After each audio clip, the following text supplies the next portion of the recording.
সবাইকে আসসালামু আলাইকুম। মহেশ মার্কেট চ্যানেলের পক্ষ থেকে। তো আজ আমি কথা বলতে যাচ্ছি বিপিএল নিয়ে, Bangladesh premier league. Bangladesh premier league 2021-এর প্রাইজ মানি ধরা হয়েছে। চ্যাম্পিয়ন্স যারা হবে তারা পাবে 1 কোটি টাকা, আর যারা রানার্স আপ হবে এরা পাবে 50 লক্ষ টাকা।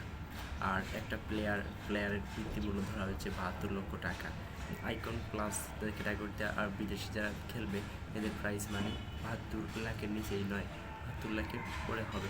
তো সেক্ষেত্রে চ্যাম্পিয়ন্স দল যদি 1 কোটি টাকা পায়, তাহলে চ্যাম্পিয়ন্স দল কি শুধু বিজ্ঞাপনের উপর নির্ভরশীল করবে, নাকি বিসিবি কোনো দায়িত্ব নেবে? 1 কোটি টাকায় আসলে তো একটা প্লেয়ার কিনতে তো 72 লক্ষ টাকা খরচ হয়ে যাবে। তো চ্যাম্পিয়ন্স দল 1 কোটি টাকা দিয়ে আসলে কী করবে? আর অন্য দলগুলো তো শুধু নাম বললে কিছু টাকা পাবে, পার্টিসিপেন্টস মানে।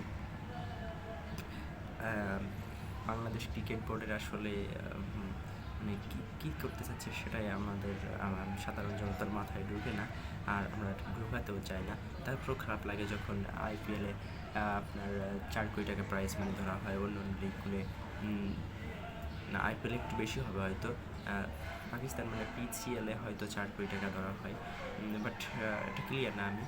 তারপরেও 1 কোটি টাকায় আসলে একটা দল গোছানো কেনা এত একসময় যে আপনার অস্থিরতায় ভুগবে দলগুলো, যখন লসে পড়বে। না, আমি ভাবলাম যে বিজ্ঞাপনগুলোই দলগুলোকে টেনে ওঠাবে, কিন্তু বিজ্ঞাপন আসলে এত বিজ্ঞাপনের ভিড়ে একটা দলের তো আসলে কোনো ইমেজ থাকে না। তো সেক্ষেত্রে বিসিবি কি কোনো দায়িত্ব নেবে, নাকি এভাবে চলতে থাকবে? সাধারণ জনগণ ভাই, আমার মতো আপনারা কী ভাবছেন কমেন্টে জানাবেন। ধন্যবাদ।